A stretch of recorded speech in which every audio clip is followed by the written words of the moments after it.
Hello everyone and welcome to Stefan's podcast, the only podcast for everything Japanese news and what's going on in the big wide world. Hope you're having an absolutely fantastic day. We have got some great news stories for you, so let's jump straight into them.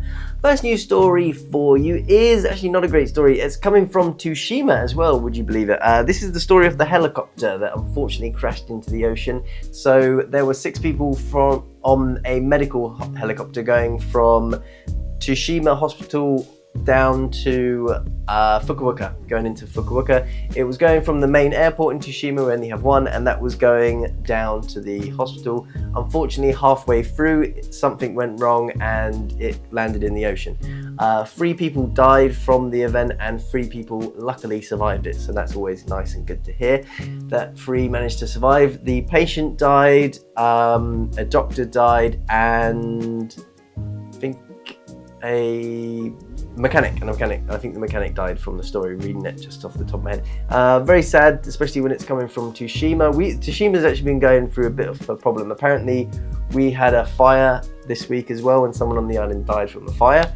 So yeah, Tsushima is a bit of a death trap at the moment. Not the nicest of places, but hopefully we push through and we get some good news going on.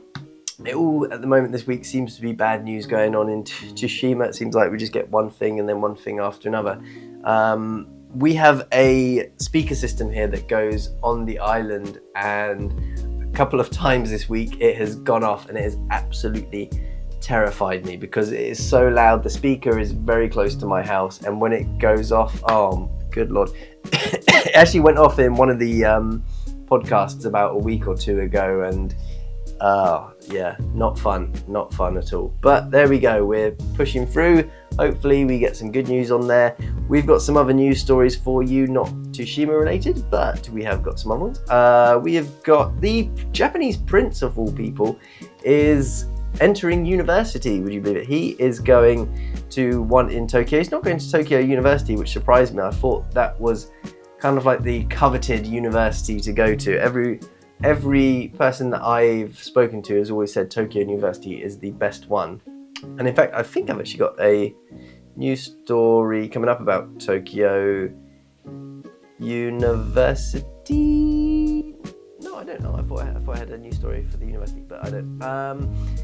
He's entering the university soon. He's turning 18 years old. Very surprising. Just like our royal family, they're all growing up. They said that he's going to have a good time, hopefully, at university. And I have to say, what a weird position to be in as a prince going to university. I can't even imagine what that must be like. Japan university, I assume, is very different from UK one. We have a big drinking culture in the UK that's tied to the universities. Their drinking age isn't until 20. I'm sure that doesn't stop people from drinking, knowing most people, but compared to the UK, we go to freshers and everyone drinks for a week, or in my case 2 weeks. We had a 2 weeks freshers, and then you start doing some actual studying and drinking more. So I wonder what he's going to get up to, what it's going to be like living potentially with, normal people. Will be very, very interesting for him. I wonder if he has security when he goes to school, or if he can just go and live a fairly normal life. He's got to have security with him, do you think? Must do. Ugh. Honestly, the royal family stuff, I don't wish that on my worst enemy. I think that's such a horrible way to live your life. Everyone wanting to know what you're doing, who you're dating. You can't relax at all. There's nothing fun about it, and you have to go to all these events you probably don't really want to go to, and you just do it because it's your duty, not because you want to or anything like that. I mean, you look at the Harry Meghan debacle. I don't like what Harry did going with Meghan Markle. I wish he would have just gone away. I think if you're in the royal family, you should absolutely have the right to step away and be like, yeah, look, I'm not doing this anymore, I'm leaving, I'm gone, and I want to have a private life. But you shouldn't be able to leave the royal family and then have this like TV life that he wants to have. I think you either have to, you stay in or you go out. You don't half do it, what they've done. And yeah, because King George? His brother originally was meant to be the king, and he abdicated because he wanted to marry someone who was divorced, and then he just went on and lived, I think, a normal life. He stayed out of the press, and that was that. He should have done that. Don't get why he didn't do it, but there we go. Wish him all the best as the second in line to the throne. I hope you're going to be better than our Harry. Good job. Good job. Did Harry go to university? I don't know. I know he served time in the military. Maybe he didn't go to university. I don't know. I've got no idea. Maybe he did, maybe he didn't. I don't think his grades was particularly good, Harry. So maybe this guy is good. So gamate. Next news story for you coming from Japan is Japan's are introducing these car devices. Sorry. They're introducing these new car devices to cars made in 2028 because of their elderly population. What they are, they have these sensors in them that if there is something in front of them and they're sort of coming to a park, they can't go above 8 kilometers per hour. So if someone's foot slips off the brake and accidentally goes onto the accelerator, it will basically slow it down. It won't stop them completely, but 8 kilometers, that's just going to be a little bonk. So that's nice. I actually don't mind these sort of things. There's some comments in the story saying Japan needs to make it law that anyone 17 older needs to surrender their driver's license before they cause an accident. That's stupid. I thought it was going to say Japan needs to make it law anyone 17 older should install these into their cars. Those I'm not completely worried about. That's a stupid thing. I think you should be able to drive until you can't physically drive. There's a great TV show in the UK called 100 and Driving, where they followed a load of people who are 100 years old and still driving, and I didn't feel any worried about that. It just depends on you, because there's such a big difference between one person who's 100 and another person who's 100. It's crazy. You look at some of those marathon runners who are still running into their 70s, 80s, and then you compare it to my granddad, who definitely, I don't think I could see him running a marathon anytime. I don't even know if he probably ran a marathon when he was about my age, let alone doing it when he was 80. So, fucking, some people, twats. You ever read some comments and you just go, this guy's a fucking twat. But there we go. We've got our next news story for you. I don't mind. I think this is a good idea. Safety things are good. As long as the government can't switch it off remotely, switch it on remotely, then that's fine. I don't like it when the government can interfere with your cars. But something like this, which is just a safety feature that if there's something in front of you, you can't accelerate past 8 kilometers, I don't see any problems with that. No, don't see any problems with that for you. I guess in case you're being attacked and someone's in front of you and you got to drive forward, you need to accelerate. It's like a Bond one. You got to accelerate and you got to take them down on the car with you. That's where it's going to be a problem. No more James Bonding. Oh man, that's not fun. But next news story for you. Helmets. Ooh, baby. The Japanese government. This is funny, I found this story before all the tariffs were going on, but anyway.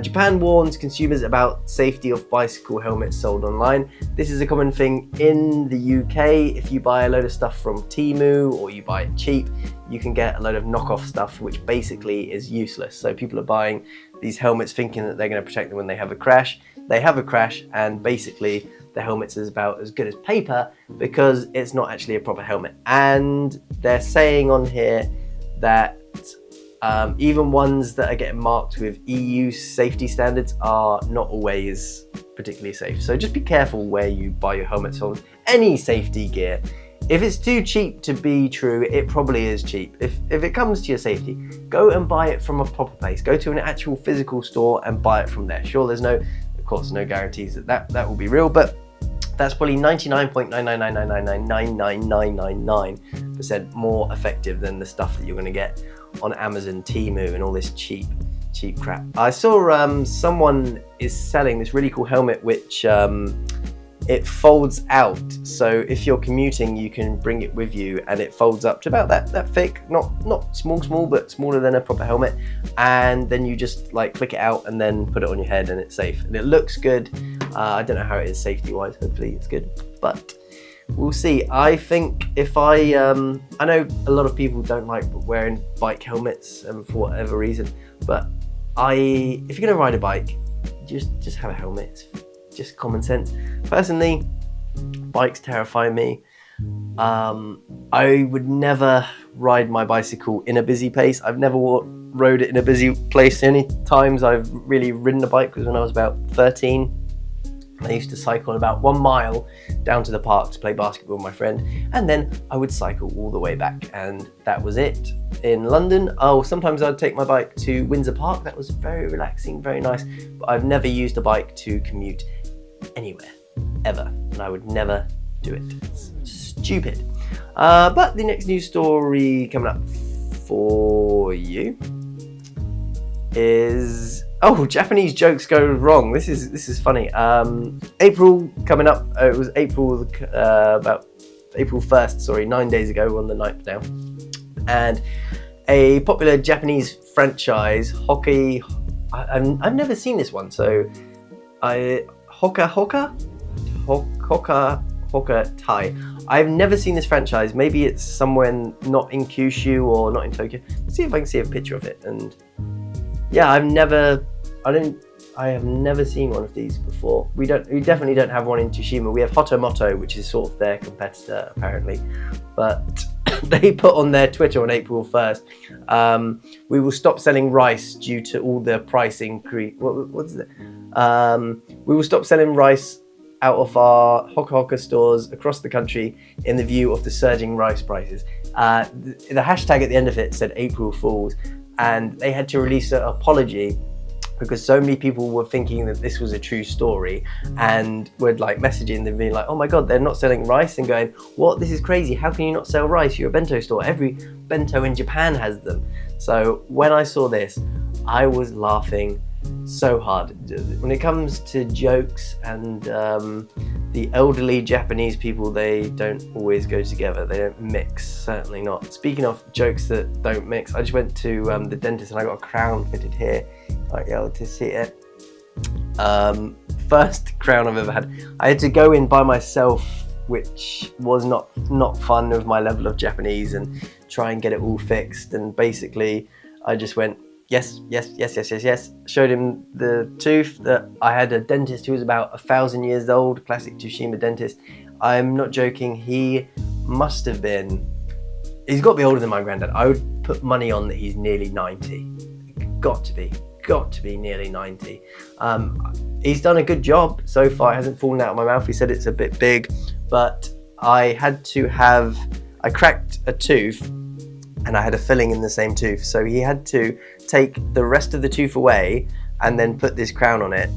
And they did it with no painkillers, which luckily it didn't hurt too bad actually, in fairness.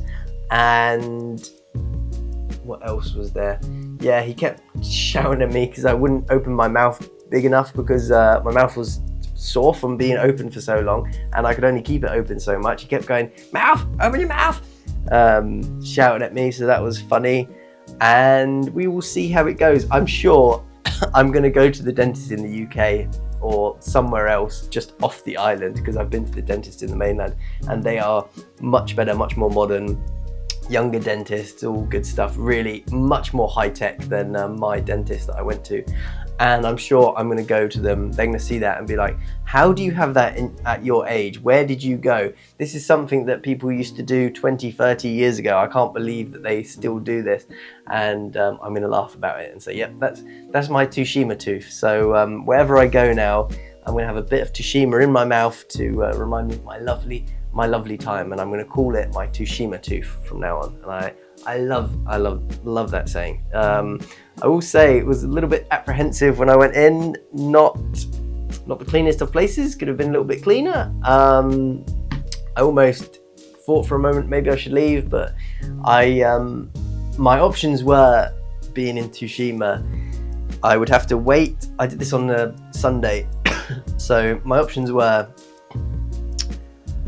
wait a week with a broken tooth, get off the mainland, pay. The hotels in Fukuoka were, again, ridiculously expensive, as they always do.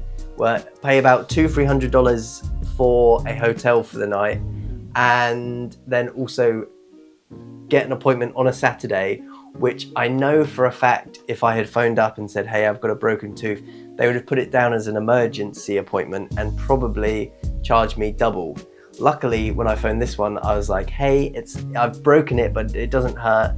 If we can get it fixed sometime soon, that'd be good. And they gave me a normal appointment. And, for pricing, by the way, for a crown, I had to have 2 appointments.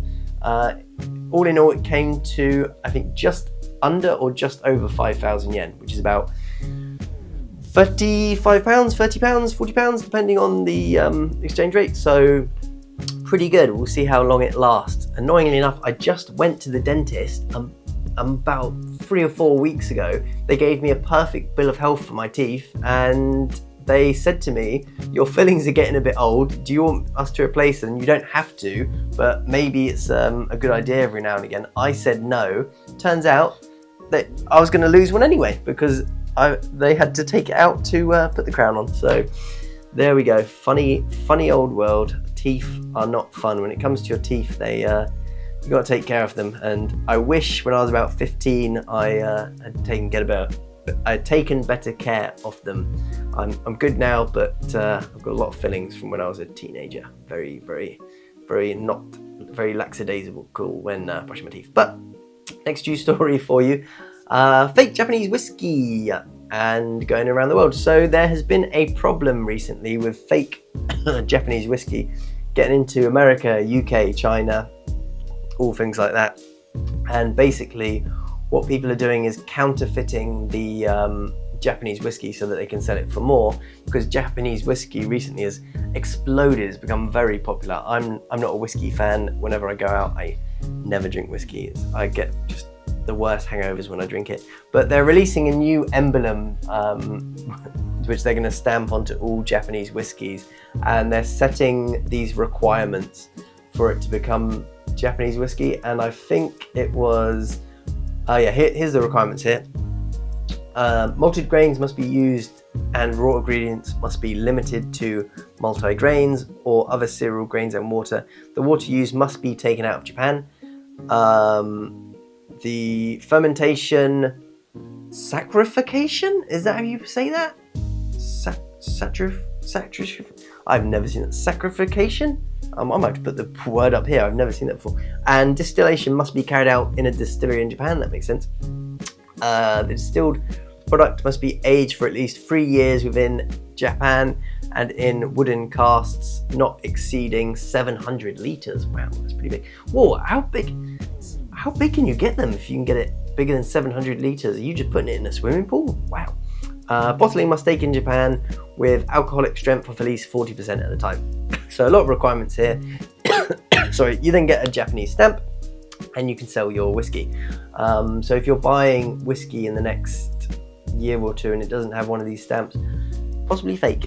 Of course, no guarantee of that, but be careful. I mean, also, I find it funny when companies start releasing these stamps and stuff, and I kind of feel like, hey, look, if someone is smart enough to counterfeit your logo or whatever, or make a Japanese whiskey or pretend to sell a Japanese whiskey, I can't Photoshop this logo onto my bottle because I know that they've got the logo here. Sorry. All it would be is a quick copy and paste job. It is not particularly hard, but hey ho, Japan. I suppose if you sell it and you put one of these labels on the bottle, it's probably much more easy for prosecutors to be like, you were blatantly selling this as Japanese whiskey and we can take you to jail, to Japanese jail, which nobody wants to go to.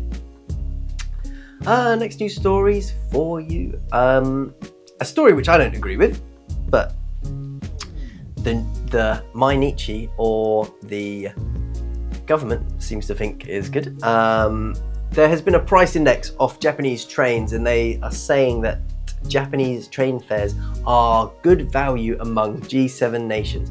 I have to say, that is not a particularly good thing, because the UK trains prices are fucking ridiculous. They are through the actual roof, and they are comparing train prices between Canada, France, Italy, Germany, Japan. All of these places I've been to, none of them I think had particularly cheap trains.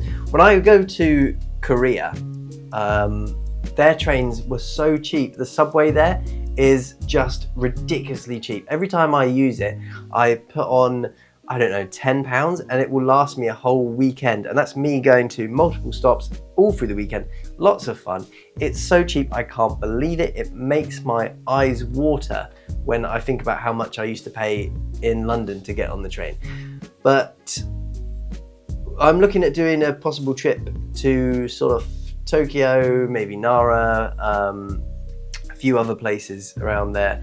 And the Shinkansen for that is, I think, going to be about 32,000 yen return trip, because I'm pretty sure each way was 16,000 yen, which is pretty expensive. I wouldn't call the train cheap. You know, the whole idea of trains, I thought, was to beat the car. I mean, beat the car, become more environmentally friendly so people don't use their cars. But no, that is a lot of money, and a lot of money I don't want to spend. And I've seen flights for about the same price.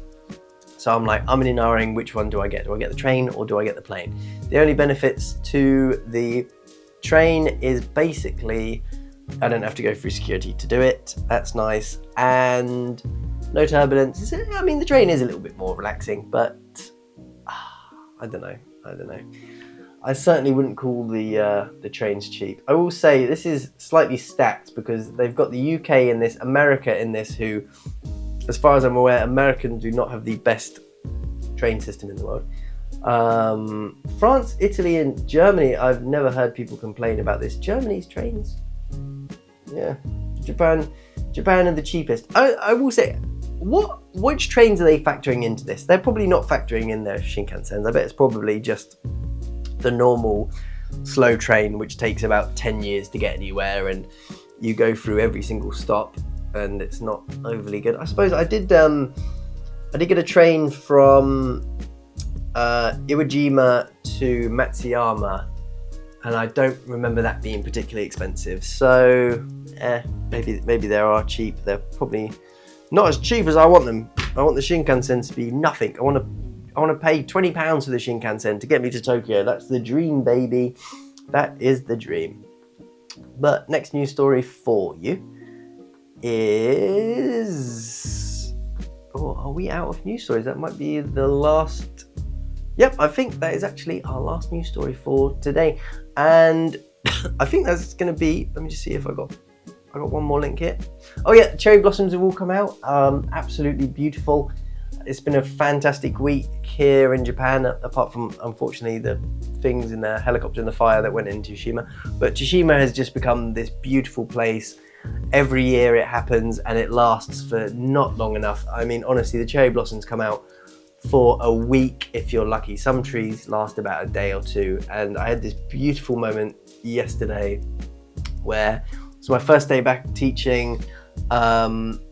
I'm standing sort of facing the window, and my students are doing something. I look up, and the wind just takes all these cherry blossom leaves away, and all my students were happy. The cherry blossom was like flying in the wind, and I just went, wow, this is probably the most beautiful moment I've ever had in Tsushima.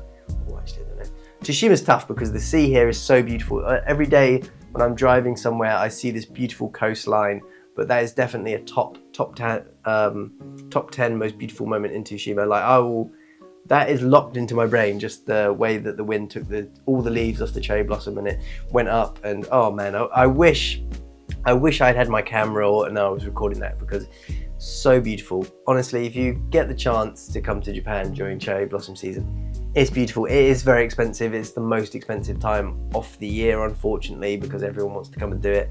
But I think it's worth it. I've been lucky enough now to see cherry blossoms in Japan for 4 years, and every single time has been great. My first time, I don't think I really appreciated it, because I kind of just thought that it was the first time I'd ever come to Japan, and I kind of thought that Japan was always like this, and it was like this every week. And it's not until you live in Japan for a year or two, see them without the cherry blossoms, and then the cherry blossoms just explode for 1 week, and then they go as quickly as they've come. That's the worst thing about them. Every time I see them, I'm like, just stay on the tree, and then they're like, boom, gone, disappeared.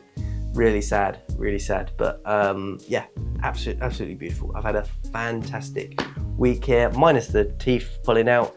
Everything is going good in the world. I hope you're having an absolutely fantastic day. I've got some new plugins for Premiere Pro, and I've been using them a lot, and I have to say, wow, the difference it's making using different things and trying out different Premiere methods.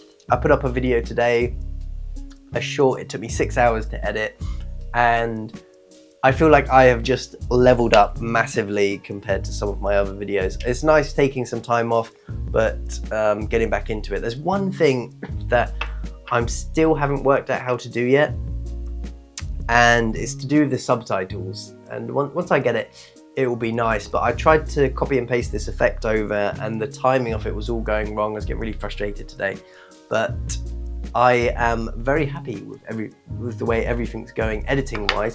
I would like some more views on the episodes, but that's part and parcel of it. It doesn't always go the way you want it to. It's funny, I've got one video on TikTok, and I think it is one of my worst videos that I've ever put out. It's about 2-3 years ago. It's about this stingray, and somehow that has got 200,000 views. I've put videos out which I am so much more proud of. I think they're much better edited. I think they're cooler story, and they get absolutely nothing. Like, I'm just looking at the video I've made today, and the average percentage viewed is 57%, but this is a 2-minute video. So I'm actually should be really happy with that, because this is the problem when you do short. You have to remember, if you do a slightly longer one and you get like a 50-60% viewed, that's pretty good, because it's a long video. It's not like it's 15 seconds. So I should remember that. I am having a great time. I did some more effects which I've never done before. Everything's good. I'm very happy with life at the moment. I'm going to end the podcast there. Have an absolutely fantastic rest of your day. I will see you in about a week or two. Hopefully, I'll see you in about a week. Hopefully my voice will be better again. I don't know what's going on, if it's the pollen or something, but I've been struggling today. I've been hacking up stuff. Not fun. I don't feel sick though, which is weird. I feel very healthy, just can't breathe. Maybe need to do some exercise. Run it out, baby. That's what we're going to do. But enough of that. Thank you very much for watching. Have a great day. I'll catch you in about a week. Thanks for watching. Goodbye.